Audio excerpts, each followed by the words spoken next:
నమస్తే. ప్రస్తుతం మనతో పాటు సీనియర్ జర్నలిస్ట్ దాము బాలాజీ ఉన్నారు. ఆయనతో మాట్లాడదాం. నమస్తే. నమస్తే. సార్, మోడీ జగన్ సపోర్ట్ కూడా తీసుకుంటున్నారు. జగన్ ఎన్డీఏలో కలవబోతున్నారు అని చెప్పేసి ఒక వార్త వస్తుంది. అంటే ఎంతవరకు నిజమయ్యే అవకాశం ఉంటుంది? అంటే చంద్రబాబు నాయుడిని అండ్ పవన్ కళ్యాణ్ నమ్మే అవకాశం లేదు అంటారా? లేకపోతే జగన్తో కలవడానికి గల కారణాలు ఏమై ఉంటాయి? ఇది మోస్ట్లీ రిలయబుల్గానే అనిపిస్తుంది నాకు. దీంట్లో పాజిబుల్ అయితే ఉంది. ఎందుకంటే ఆల్రెడీ ఎన్డీఏ కూటమిలో లుకలుకలు అనేవి మొదలైనాయి. మనకి అజిత్ పవార్ క్యాంప్లో మంత్రి పదవి ఇచ్చినా వాళ్ళు రిజెక్ట్ చేశారు. ఎందుకంటే మేము గతంలో క్యాబినెట్ ర్యాంక్లో మేము తీసుకున్న పనిచేసాం, ఇప్పుడు సహాయ మంత్రి మాకు వద్దు అని రిజెక్ట్ చేశారు. ఆల్రెడీ కొన్ని పార్టీల్లో ఇబ్బంది ఉంది. ఆల్రెడీ జేడీయూలో కూడా విమర్శలు ఉన్నాయి. ఆల్రెడీ జేడీయూ త్యాగి అని ఆయన ఓపెన్గానే కొన్ని డిమాండ్స్ మోడీ ముందు పెడుతున్నాడు. సిఏఏ కానీ, తర్వాత ముస్లిం రిజర్వేషన్ రద్దు, ఇట్లాంటివి మేము ఒప్పుకోమని ఆల్రెడీ చెబుతున్నాడు. అట్లాగే అగ్నివీర పథకాన్ని రద్దు చేయమని కూడా త్యాగి అంటున్నాడు. సో ఇలాగా కొన్ని గత ప్రభుత్వం ఈ 10 ఏళ్లలో మోడీ తీసుకొచ్చిన కొన్ని పథకాలు కావచ్చు, అగ్నివీర లాంటి ప్రోగ్రామ్స్ కావచ్చు, లేదా ఈ ఎన్నికల్లో ఇచ్చిన హామీ 4% ముస్లిం రిజర్వేషన్ మేము రద్దు చేస్తామని చెప్పడం కావచ్చు, ఇలాంటి వాటికి సంబంధించి ఒక వ్యతిరేకత ఒకవైపు ఉంటే, రెండో వైపు పర్సనల్గా తమకు సరైన మంత్రి పదవులు ఇవ్వలేదని, లేకపోతే సరైన ప్రాతినిధ్యం ఇవ్వలేదని రకరకాల ఇవి వస్తున్నాయి. అది ఒకవైపు మోడీని ఇబ్బంది పెడుతుంది. రెండో వైపు చంద్రబాబు, నితీష్ కుమార్ ఇద్దరు కూడా దేశముదురులే, ఇద్దరు కూడా యూటర్న్ బాబులే. చంద్రబాబు యూటర్న్ అనేకసార్లు తీసుకున్నాడు. నితీష్ కుమార్ అయితే చంద్రబాబు వాళ్ళ తాత. ఆ విషయంలో ఆయన మొన్న కూడా ఎవరో వైరల్ చేశారు, నేను చావనన్నా తెస్తాను కానీ బీజేపీలో చేరనని 2 ఏళ్ల ముందు చెప్పాడు. మరి ఇప్పుడు చావడానికి నేను ఇప్పుడు చావను కానీ బీజేపీలో చేరతాను అన్నట్టుగా బీజేపీలో చేరిపోయాడు మొన్ననే. అంతకుముందే కాంగ్రెస్ ఇండియా కూటమిలో ఉన్నాడు. సో ఇప్పుడు మళ్ళీ ఇండియా కూటమిలోకి వెళ్ళడానికి కూడా ఆయన గ్యారంటీ లేదు. రేపు పొద్దున ఇక్కడ ఏమన్నా కుదరదు అనుకున్నప్పుడు ఇండియా కూటమిలోకి వెళ్ళొచ్చు. అంటే ఇప్పుడు కొన్ని రాష్ట్రాల్లో ఎన్నికలు ఉన్నాయి. మహారాష్ట్ర కావచ్చు, తర్వాత హర్యానా కావచ్చు, ఢిల్లీ కావచ్చు, జార్ఖండ్ కావచ్చు, ఇలాగా కొన్ని రాష్ట్రాల్లో ఎన్నికలు ఉన్నాయి. ఆ ఎన్నికల్లో కానీ మోడీ పెర్ఫార్మెన్స్, బీజేపీ పెర్ఫార్మెన్స్ కానీ డౌన్ అయితే ఖచ్చితంగా ఈ లోకలకలు అనేవి పెరుగుతాయి. ఎందుకంటే ఇప్పటివరకు ఏందో మోడీ మాటల్లో కొంత చేంజ్ కనిపిస్తుంది. ఉయ్ అంటున్నాడు, మేము అంటున్నాడు, మనం అంటున్నాడు, ఎన్డీఏ అంటున్నాడు, ఆర్గానిక్ అలియన్స్ అంటున్నాడు, ఈ భాష మాట్లాడుతున్నాడు, హగ్గులు చేసుకుంటున్నాడు. ఈరోజు కూడా చంద్రబాబుని చాలాసేపు హగ్ చేసుకున్నాడు. అంత కన్నీళ్ళు పెట్టుకుంటున్నారు ఎమోషనల్గా. ఇవన్నీ బాగానే ఉంది డ్రామాలు. కానీ ఆచరణలో తీసుకున్నప్పుడు క్యాబినెట్ కూర్పు తీసుకుంటే కంప్లీట్గా మోడీ కంట్రోల్ కనిపిస్తుంది. ఏదో విధిల్చాలి కాబట్టి పనికిమాలిన పోర్ట్ఫోలియోస్ విధిల్చాడు. సో అందువల్ల ఏమవుతుందంటే ఎవరికి ఏమీ హామీలు కూడా ఇప్పటివరకు ఇవ్వలేదు. సో ఇది ఒక ప్రాబ్లం ఉంది మోడీకి. అట్లాగే రేపొద్దున బిల్స్ పాస్ చేయాలంటే కూడా రాజ్యసభలో కూడా మోడీకి తగినంత బలం లేదు కాబట్టి జగన్ 11 మంది ఉన్నారు. సో జగన్ బలం అవసరం అవుతుంది. అట్లాగే వీళ్ళని నమ్మి ముందుకెళ్తే ఇబ్బంది అవుతుంది. సో వీళ్ళ మీద డిపెండ్ అవ్వకుండా వేరే మెకానిజాన్ని, ఆల్టర్నేటివ్ మెకానిజాన్ని ఏర్పరచుకోవాలనేది కూడా మోడీ ప్లాన్. అందుకని ఒక మెథడ్ ఏంటంటే, ఇండియా కూటమిలో ఉండే ఎంపీలు ఎవరైతే కేసులు ఉన్నాయో వాళ్ళని టార్గెట్ చేయడం అనేది మోడీ స్టార్ట్ చేశాడు. ఆల్రెడీ ఉత్తరప్రదేశ్లో 6 మంది ఎంపీలు, ఇండియా కూటమిలో ఉన్న ఎంపీల మీద కేసులు ఉన్నాయి. వాళ్ళకి 2 ఏళ్ల కంటే ఎక్కువ జైలు శిక్ష పడే కేసులు ఉన్నాయి.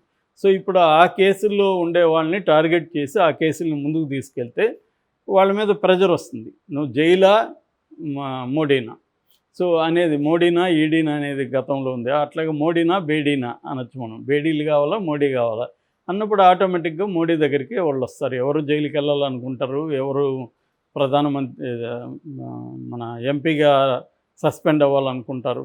అందువల్ల రాహుల్ గాంధీనే సస్పెండ్ చేయించిన వాళ్ళు వీళ్ళని ఎందుకు చేయించలేరు? సో అందుకని ఇప్పుడు ఆ 6 మంది మీద ప్రెజర్ విపరీతంగా స్టార్ట్ అయిందని చెప్తున్నారు ఉత్తరప్రదేశ్లో. సో అలాగా వీళ్ళు దేశవ్యాప్తంగా ఐడెంటిఫై చేస్తున్నారు. ఎక్కడైతే ఎంపీల మీద కేసులు ఉన్నాయో వాళ్ళని ప్రెజర్ చేయడం అనేది మొదలుపెట్టి వాళ్ళని బీజేపీలో కలుపుకోవడానికి. అందుకనే స్పీకర్గా కూడా తమ వాళ్ళని పెట్టుకోవాలనేది మోడీ ప్లాన్. ఎందుకంటే వేరే వాళ్ళు స్పీకర్గా ఉంటే ఇది జరగదు. ఎందుకంటే ఫిరాయింపుల చట్టం కింద స్పీకర్కి విశేష అధికారాలు ఉంటాయి కాబట్టి ఈ ఫిరాయింపుదారులు చల్లదన్నారు అనుకో రేపు పొద్దున ప్రాబ్లం అవుతుంది. అందుకని ఇప్పుడు మోడీ స్ట్రాటజీ ఏంటంటే, ఒకటి బెదిరించి పాత పద్ధతే ఇన్ని రోజులు చేసిందే. బెదిరించి ఎంపీలని తమ పార్టీలోకి చేర్చుకోవడం, బీజేపీలోకి చేర్చుకోవడం. దానివల్ల బీజేపీ స్ట్రెంగ్త్ పెరిగితే వీళ్ళు డిపెండ్ అవ్వాల్సిన అవసరం లేదు చంద్రబాబు మీద, నితీష్ మీద, ఇలాంటి వాళ్ళ మీద. వాళ్ళకే మెజారిటీ వచ్చేస్తుంది. అది ఒక మెథడు. రెండో మెథడ్ ఏంటంటే, ఆల్రెడీ కేసులు ఉన్న జగన్ లాంటి వాళ్ళు చచ్చినట్టు తమకు మద్దతు ఇవ్వాల్సిందే. వేరే మార్గం లేదు జగన్కి. సో జగన్ బెదిరించే మూడ్లో ఉండడు. ఎందుకంటే బెదిరిస్తే వాళ్ళు అక్కడ బిగిస్తే ఇతను జైల్లోకి వెళ్ళాల్సింది, శిక్ష కూడా పడే అవకాశం ఉంది. కాబట్టి జగన్ లాంటి వాళ్ళు అడిగితే చాలరా బాబు నువ్వు అన్నట్టుగా ఉంటారు. అలాంటి వాళ్ళని కూడా వీళ్ళు ఆల్రెడీ కేసులు పెట్టుకుని కూర్చొని ఉన్నారు. గతంలో కూడా ఈ 10 ఏళ్లలో ప్రతిపక్షాల మీద కేసులు పెట్టడం అనేది ఒక పెద్ద పనిగా పెట్టుకున్నారు వీళ్ళు. ఎక్కడ వాళ్ళని ధిక్కరించిన వాళ్ళంతా మనకు తెలుసు. కేజ్రీవాల్, హేమంత్ సోరెన్ లాంటి ముఖ్యమంత్రులే జైల్లో ఉన్నప్పుడు ఇంకా సాధారణమైన ఎంపీల పరిస్థితి ఏముంటుంది? సో అందువల్ల ఖచ్చితంగా జగన్కి మోడీ సపోర్ట్ ఉంటుంది. జగన్ వైపు నుంచి కూడా మోడీకి సపోర్ట్ ఉంటుంది. ఎందుకంటే మోడీకి జగన్ కావాలి, జగన్కి మోడీ కావాలి. సో జగన్కి 2 ప్రాబ్లమ్స్ ఇప్పుడు, కింద పైన అంటారు అలాగా. అంటే ఇక్కడేమో చంద్రబాబు రెడీగా కేసులు దూకుడుగా వెళ్తున్నాడు. ఆల్రెడీ ప్రమాణ స్వీకారం చేయకముందే వలలు ముసురుకుంటున్నాయి జగన్కి. ఆల్రెడీ మద్యం కుంభకోణం కేసు తీశారు. తర్వాత ఇప్పుడు ఇంకా రకరకాల విద్యా దీవెన అన్నీ జగన్ పెట్టిన పథకాలన్నింటిలో కుంభకోణాలు తీస్తారు, తీసి కేసులు పెట్టేస్తారు. విద్యా దీవెన, లేకపోతే అమ్మఒడి, ఇసుక, ఎంత నాకు తెలిసి ఒక 20-30 కేసులన్నా జగన్ మీద ఫ్రెష్గా పెడతారు కొత్తవి. సో దాంట్లో జగన్ని అరెస్ట్ చేస్తే అతను ఒక కేసు లోపల ఉంటే మళ్ళీ పీటీ వారెంట్ వచ్చేస్తుంది, ఇంకొక దాంట్లో బెయిల్ రాగానే దీంట్లో అరెస్ట్ అవుతాడు. ఇలా జగన్ని కంప్లీట్గా జైళ్ళల్లో ఉంచితే జగన్ ఫ్యామిలీ సపోర్ట్ ఇంతకుముందు ఉండేది, ఇప్పుడు లేదు. షర్మిల లేదు కాబట్టి విజయమ్మ మహా అంటే వచ్చి ప్రేయర్ చేసేసిపోతుంది, కానీ ఆమె ఏమీ పార్టీ తరపున నిలబడి పనిచేసే పరిస్థితి లేదు. భారతిరెడ్డి వ్యాపారాలు చూసుకోవాలి. రేపు పొద్దున భారతిరెడ్డిని కూడా జైల్లో పెట్టే అవకాశాలు ఉన్నాయి. కాబట్టి జగన్ తరపున ఇంకెవరు బయట నిలబడి ఫైట్ చేసే పరిస్థితి ఉండదు. కాబట్టి పార్టీని భూస్థాపితం చేయాలని చంద్రబాబు చూస్తాడు. దీని నుంచి కాపాడుకోవాల్సిన అగత్యం జగన్కు ఉంటుంది. అందుకని జగన్కి ఉండే ఏకైక ఆపద్బంధువుడు మోడీనే.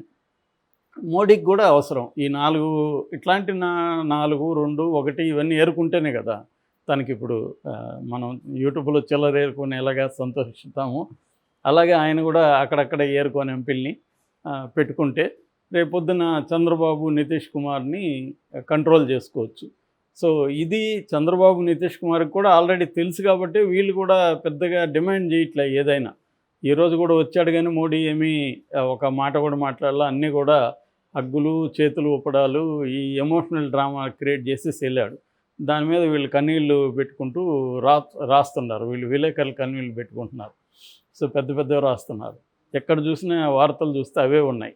మొత్తం ఆయన కాళ్ళ మీద పడ్డాడు, ఈయన హగ్ చేసుకున్నాడు, ఈయన ఇద్దరు అన్నదమ్ములు చేతుల పైకి లేపాడు, ఇవే ఉన్నాయి తప్ప ఈ రాష్ట్రానికి ఏం చేశారు వీళ్ళందరూ కలిసి? ఇప్పటికి ఏం హామీలు తీసుకురాగలిగారు? సో మోడీ ఏం హామీలు ఇస్తున్నాడు? ఈ చర్చ ఎక్కడా లేదు.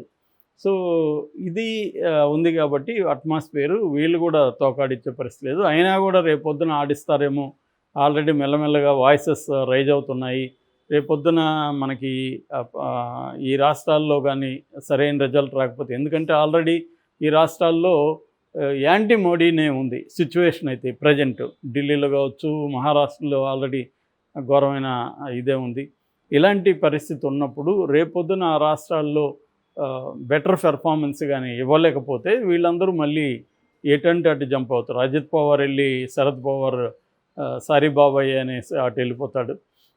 అలాగా ఇటు శివసేన షిండే పోయి అటు వెళ్ళిపోతాడు. ఇలాగా వెళ్ళిపోయారనుకో, ఉన్నవి 4, 3, 4, 5 వెళ్ళిపోతున్నారు అనుకో, వీళ్ళకి అప్పుడు కంప్లీట్గా చంద్రబాబు మీద, నితీష్ కుమార్ మీద డిపెండ్ అవ్వాలి. వీళ్ళు ఏంటంటే వీళ్ళు ఏదో సైలెంట్గా పెద్ద మనుషులాగా ఉన్నట్టే కనబడతారు, కానీ వీళ్ళు ఎక్కడ ఫిట్టింగ్లు పెట్టాలో వీళ్ళకి తెలిసినంత ఇంకెవరికి తెలియదు.